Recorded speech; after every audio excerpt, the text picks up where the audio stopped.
예수여 오시옵소서. 주님의 다시 오심을 기다려 찬양합니다. 마라나타 주 예수여 어서 오시옵소서. 땅의 모든 끝 모든 족속 주를 찬송하게 하소서. 주를 찬송하게 하소서. 마라나타 주세요. 마라나타 주 예수여 어서 오시옵소서. 모든 열방이 주를 돌아와 모든 열방이 주께 돌아와 춤추며 경배하게 하소서. 우리 주님 다시 오실 우리 주님 다시 오실 길을 만들자. 나를 들고 땅 끝까지 우리 가리라. 우리 주님 하늘 영광 온 땅 덮을 때 우리 땅 끝에서 주를 맞으리. 마라나타 마라나타 아멘. 주 예수여 오시옵소서. 마라나타 마라나타 아멘. 주 예수여 오시옵소서. 우리 주님 다시 오실 길을 만들자. 우리 주님 다시 오실 길을 만들자. 십자가를 들고 땅 끝까지 우리 가리라. 우리 주님 하늘 영광 온 땅 덮을 때 우리 땅 끝에서 주를 맞으리. 마라나타 마라나타 아멘. 주 예수여 오시옵소서. 마라나타 마라나타 아멘. 주 예수여 오시옵소서. 오늘 말씀의 제목은 그리스도의 재림이라는 말씀을 하나님 말씀 선포하겠습니다.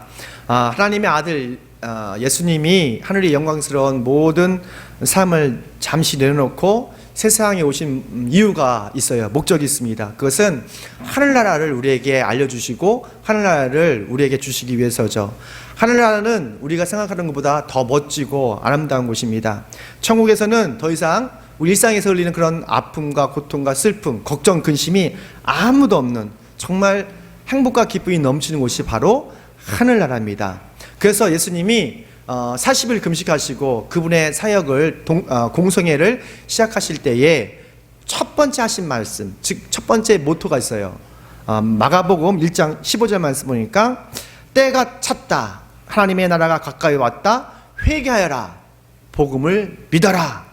너무 단순한 말씀이죠. 때가 찼다, 하나님 나라가 가까이 왔다, 회개하라, 복음을 믿어라. The time has come, the kingdom of God is near, repent and believe the good news 라고 예수님께서 선포하셨어요. 그러니까 예수님께서 이 땅에 사시면서 많은 기적을 보여주셨어요. 많은 표적을 보여주셨어요. 그분이 마음으로 상처받은 사람을 치료해 주시고, 질병으로 고통당하는 사람을 치료해 주시고, 또한 재정의 문제를 어려워하는 사람들에게 정말 많은 힘을 주시고 용기를 주셨어요. 그러나 그 중심 사역에는 뭐가 있었냐면 바로 하나님의 나라가 있었어요. 천국이 있었어요. 이 천국 복음을 알려주기 위해서 예수님은 이 세상에 오셨고, 또한 지금도 하나님의 우편에서 우리 위해서 기도하고 계신 것이죠. 그런데 요즘 한국교회의 설교를 보면 하늘나라에 대해서 설교를 많이 하지 않으네요. 세상 속에서 어떻게 하면 잘 사는가, 잘 사는 법에 대해서 말하고 있죠. 세상 속에서 우리가 잘 사는 것도 중요하지만 사실은 하늘나라에서 잘 사는 법을 이 땅에서 우리가 잘 가르쳐 줄 필요가 있는 것이에요. 이것이 주님의 뜻이기 때문에 그렇습니다. 그러면 어떻게 우리는 천국을 이 땅에 소유할 수 있는가? 마가복음 1장 15절 말씀에 의하면 뭐라 했어요? 회개하라. 뭐라고요? 회개하고 복음을 믿어라 라고 말씀하셨어요. 너무 심플하죠. 천국을 이 땅에 소유할 수 있는 것은 우리가 눈물로 우리의 잘못과 실수로 이 모든 것들을 주님 앞에서 회개하는 거예요. 그리고 복음을 믿는 거예요. 근데 복음이 뭐예요? 복음은 바로 예수 그리스도세요. 예수님께서 우리의 모든 죄를 용서하기 위해서 십자가 나무에서 달려서 희생제물이 되셨던 어린 양이 되셨던 예수님을 믿는 겁니다. 또한 우리의 죄와 죽음에서 우리를 자유케 하신, 해방시켜 주신, 부활하신 예수님을 믿는 거예요. 그리고 다시 오실 예수님, 다시 오셔서 주님의 공의와 정의로 가짜 그리스도인과 진짜 그리스도인을 심판하실 그 주님을 오심을 믿는 거예요. 이것이 바로 The Good News, 복음이에요. 그리스도의 재림은 어떻게 보면 복음의 완성이에요. 그렇다면 다시 오실 예수 그리스도는 도대체 언제 오실까? 함께 말씀을 통해서 보겠습니다. 함께 있습니다. 그리스도의 재림은 주님의 약속된 시간에 완성된다 라고 말하고 있습니다. 우리 8절 말씀 함께 읽을게요. 시작. 사랑하는 여러분, 이 한 가지만은 잊지 마십시오. 주님께서는 하루가 천년 같고 천년이 하루 같습니다. 베드로가 성령에 이끌려서 이 말씀을 쓴 거예요. 주님께서는 하루가 천년 같고 천년이 하루 같다는 거죠. 즉 물질 세계와 영적 세계의 시간은 다르다는 거예요. 아인슈타인은 그걸 알았던 것 같아요. 상대성 이론에서 시간은 상대적인 것을 알았던 거예요. 즉 고통을 받는 사람에게 10분은 1시간처럼 느껴질 거예요.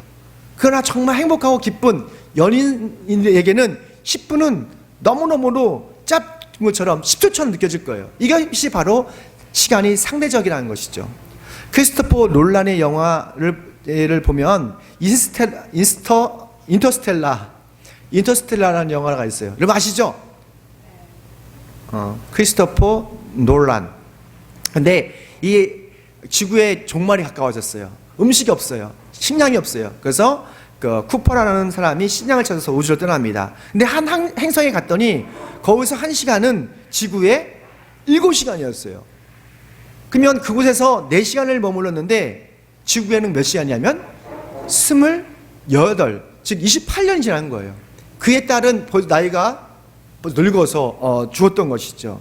인터스텔라는 허구맹랑한 소리가 아니라 상당히 우주 물리학이나 양자학의 근거로 해서 만든 영화라는 걸 할 수 있죠. 분명한 사실은 성경은 하나님의 시간이 있고 사람의 시간이 있다는 거예요. 그래서 하나님의 시간에 모든 사람의 역사들이 다 기록되어지고 또한 하나님의 시간에 의해서 사람의 시간이 맞춰준다는 것이죠. 베드로가 목회했던 시대는 정말로 힘들었던 시대예요. 하지만 부흥했던 시대죠. 많은 사람들이 예수님께 돌아왔어요. 하지만 그만큼 핍박과 고통이 너무너무로 심했던 곳이죠. 특히 로마 제국의 네로 황제는 적그리스도로서 예수 믿는 사람들을 너무도 혹독하게 대우하고 처벌했던 것을 보게 됩니다. 그 당시 사회적으로 정치적으로 그리스도는 너무 많은 궁지에 몰려 있었어요. 그 당시 예수를 믿는다는 것은 천국을 소유할 수 있었지만 세상적으로 성공하고 또한 안락함을 포기했던 것이죠. 열심히 기도했을 것 같아요. 그리스도인이 열심히 기도하고 하나님께 간구했죠. 그러나 적그리스도의 만행은 멈추지 않았어요. 나의 사랑하는 자녀들이 처형당해졌고 나의 사랑하는 가족들이 콜로세움에서 사자법이 되어버렸어요. 그러자 믿음의 사람들 사이에서 의구심이 생긴 거예요. 도대체 예수님 언제 오시나? 정말 우리의 아픔과 고통을 아시는 거야? 라는 그런 의문이 생겼던 것이죠. 그때에 베드로가 이런 말을 하는 거예요. 우리 10절 말씀입니다. 10절 말씀 함께 했습니다. 시작. 그러나 주님의 날은 도둑같이 올 것입니다. 그날에 하늘을 유라한 소리가 내서 사라지고 원소들은 불에 녹아버리고 땅과 그 안에 있는 모든 일들은 드러날 것입니다. 라고 말씀하고 있어요. 즉 주님의 날은 갑작스럽게 임한다는 거예요. 우리가 믿는 하나님은 언약의 하나님이에요. 약속의 하나님이에요. 그냥 마음 내키는 대로 행동하시는 분이 아니라 성경에 기록된 말씀대로 미리 약속하시고 그 약속을 지키시는 분이에요. 그래서 2000년 전에 많은 예언자의 약속대로 바로 예수님 메시아가 이 땅에 오셨고 주님께서 승천하시면서 내가 곧 오겠다 라고 말씀하셨어요. 그리고 2000년이 지났어요. 그 약속대로 주님께서는 오실까요, 안 오실까요? 반드시 오신다는 거예요. 그러나 그 시간과 그때는 아무도 몰라요. 그러나 그 재림의 시간에는 여기 말씀 보니까 모든 창조된 모든 것이 소립자의 상태로 간다는 거예요. 불로 모든 것을 다 태우고 녹여서 모든 것이 소립자의 상태로, 그리고 불로 원소들을 녹여서 새로운 창조물로 만드신다는 거예요. 참 이해하기 어렵습니다. 분명한 것은 주님께서 다시 오시는 그날은 믿음의 사람에게는 구원의 날이겠지만 믿지 않는 사람들에게는 그날은 심판의 날이고 초상날이 되겠지요. 정말 우리가 주님 오실 그렇다면 우리가 주님 오실 날 주님의 재림을 기다리는 사람에게는 어떻게 살아야 될까? 두 번째 함께 있습니다. 시작. 그렇죠. 거룩한 삶, 경건한 삶을 살아야 된다는 것이죠. 우리 11절 하반절 말씀 보니까 어떤 사람이 되어야 하겠습니까? 라고 묻습니다. 그러니까 여러분은 함께 있습니다. 여러분은 거룩한 실과 경건한 삶 속에서 하나님이 날이 오시기를 기다리고 라고 말하고 있어요. 종말이 오니까 흥청망청 먹고 마시고 놀자 라고 생각하는 미련한 사람들이 있어요. 그러나 믿음의 사람들에게는 종말을, 주님의 날을 기다리는 사람들에게는 누구보다도 경건하고 누구보다도 거룩하게 살아야 돼요. 왜냐하면 믿음으로 사는 오늘 거룩한 삶은 하늘나라에서 별처럼 빛나기 때문에 그래요. 베드로전서 1장 7절 말씀 보니까 하나님께서는 여러분의 믿음을 단련하셔서 불로 단련하지만 결코 없어지고 마는 금보다 더 귀한 것이 되게 하시며 예수 그리스도께서 나타나실 때, 즉 주님께서 다시 오실 그날에 여러분에게 칭찬과 영광과 존귀를 얻게 해 주십니다 라고 말씀하고 있어요. 베드로전서 1장 7절 말씀이에요. 왜 이 땅에서 우리가 거룩하고 경건한 삶을 살아야 되는가를 분명하게 말씀하고 있어요. 주님께서 다시 오실 때 우리의 거룩한 삶과 경건한 삶을 어떻게 하신댔어요? 칭찬하시고 그걸 통해서 주님께서 영광을 받으시고 그걸 통해서 우리를 존귀케 하신다는 거예요.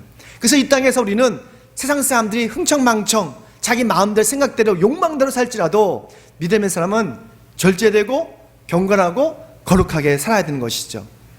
제가 이븐 알렉산더라는 하버드 메디컬 스쿨 뇌신경학자 의사가 쓴 책을 좀 읽어봤어요. 이분은 메디컬 스쿨의 교수이자 또한 의사였어요. 그리고 세계 최고의 석학이었죠. 그런 교회에 열심히 다녔지만 예수님을 믿지는 않았다고 하더라고요. 그 명석한 머리와 노력으로 이분은 많은 사람들에게 존경받는 하버드 로스쿨, 메디컬 스쿨이죠. 메디스쿨의 의사가 되고 교수가 되었어요. 더 바랄 것이 없었죠. 그런데 이분이 갑작스럽게 뇌세 상태로 임사체험을 하게 됩니다. 그런 영적 체험을 하게 되는데 그분이 그걸 경험한 후에 두 가지 책을 썼어요. 뭐냐면 나는 천국을 보았다, Proof of Heaven. 그리고 몇 년 전에 나는 천국을 보았다, 두 번째 이야기 The Map of Heaven 이라는 책을 씁니다. 이분은 교회는 다녔지만 천국이 진짜 있는지 없는지 믿지를 않았어요. 천국이 있는지 없는지도 몰랐어요. 그러니까 자기가 뇌세 상태에 빠지고 죽어버렸더니 영혼이 있다는 거예요. 영혼이. 그리고 그때에도 죽음에도 불구하고 의식이 있다는 거예요. 그리고 그 천국이 너무너무 아름다워서 말로 형용할 수가 없대요. 그리고 영혼이 영원하다는 것을 그때 깨닫은 것이죠. 그리고 기적적으로 이분이 깨어났어요. 그 아름다운 천국을 보고 나서 그의 인생이 완전히 변화된 거예요. 하버드 교수보다 하버드 교수보다에 누렸던 그 명예보다도 그 인기보다도 하늘나라가 너무 아름다운 거예요. 그리고 지금은 하늘나라, 천국 복음을 증거하는 그런 전도자의 삶을 사는 것을 보게 됩니다. 우리가 그리스도의 재림을 기다리는 사람은 거룩한 삶을 살아야 합니다. 거룩한 삶은 무엇일까? 우리 성경 베드로전서 후서를 읽으면 거룩한 삶에 대해서 너무 잘 나오고 있어요. 세 가지를 요약하면 이런 겁니다. 첫 번째는 우리의 믿음을 지키는 거예요. 뭘 지킨다고요? 우리의 믿음을 지키는 거예요. 믿음의 목표는 영혼의 구원이기 때문에 그럽니다. 두 번째 보니까 서로 사랑하는 거예요. 서로 사랑. 짝사랑이 아니라 우리가 서로 사랑하는 거예요. 베드로전서 2장 17절 말씀 보니까 모든 사람을 존경하며 믿음의 식구들을 사랑하며 하나님을 두려워하며 왕을 공경하십시오 라고 말하고 있어요.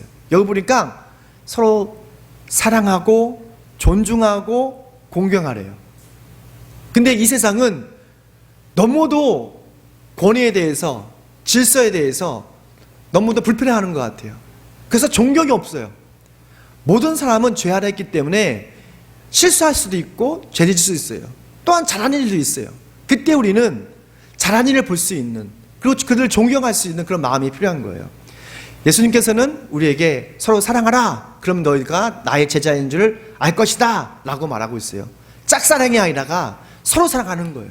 특히 여기 말씀 보니까 믿음의 식구들을 사랑하십시오 라고 말하고 있어요.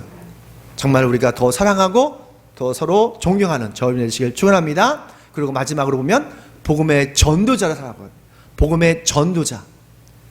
주님께서 우리를 구속하신 목적은 우리에게 죄와 죽음에서 자유를 주신 것은 단순히 구원의 기쁨만 누리려고 하는 것이 아니라 그 기쁨을 모든 사람들에게 나누라고 하신 거예요. 베드로전서 2장 9절 말씀, 여러분은 택하심을 받은 족속이요 왕과 같은 제사장이요 거룩한 민족이요 하나님의 소유된 백성입니다. 그래서 결론을 맺습니다.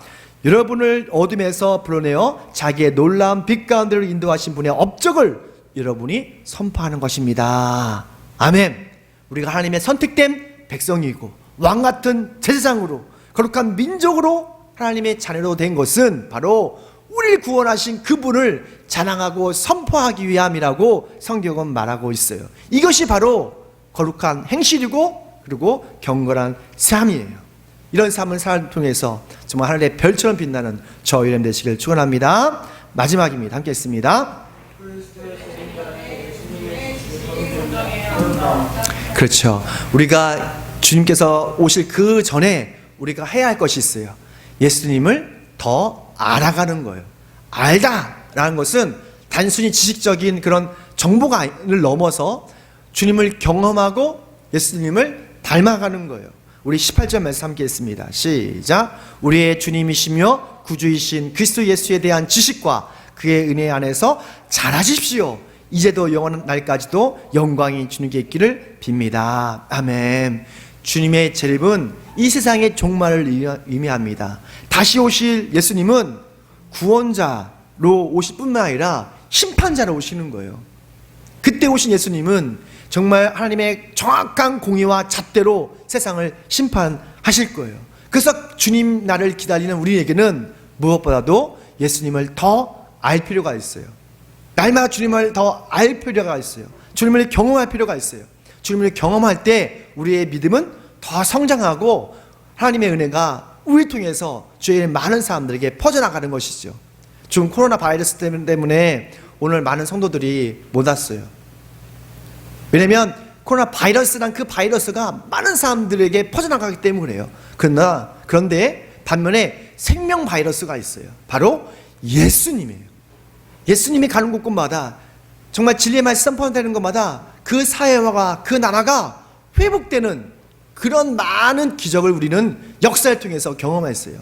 정말 오늘 예배드리는 우리 더블 성도들 어느 곳에 있든지 생명 바이러스를, 생명의 그 에너지를 전하는 저 이름 되시길 축원합니다. 그래서 주인은 많은 사람들에게 그리스도의 영향을 끼치는 저 이름 되시길 축원합니다. 예수님을 안다는 것은 예수님의 발자취를 걸어가는 거예요. 예수님의 흔적을 우리 몸속에 남기는 거예요. 사도 바울은 자신의 몸에 그리스도의 흔적이 있다고 말하고 있습니다. 갈라디아서 6장 17절 말씀, 이제부터는 아무도 나를 괴롭히지 마십시오. 나는 내 몸속에 예수님의 상처 자국을 지고 다닙니다. 할렐루야. 정말 저 여러분에게도 예수 그리스도의 흔적을 우리 몸속에 남기고 날마다 예수님을 더 경험하고 체험을 통해서 주님 오실 그날에 주님을 영원하게 하고 주님께서 우리를 칭찬하고 우리를 존귀케 하는 그런 영광스러운 그리스도의 재림을 준비하는 저희 되시길 축원합니다.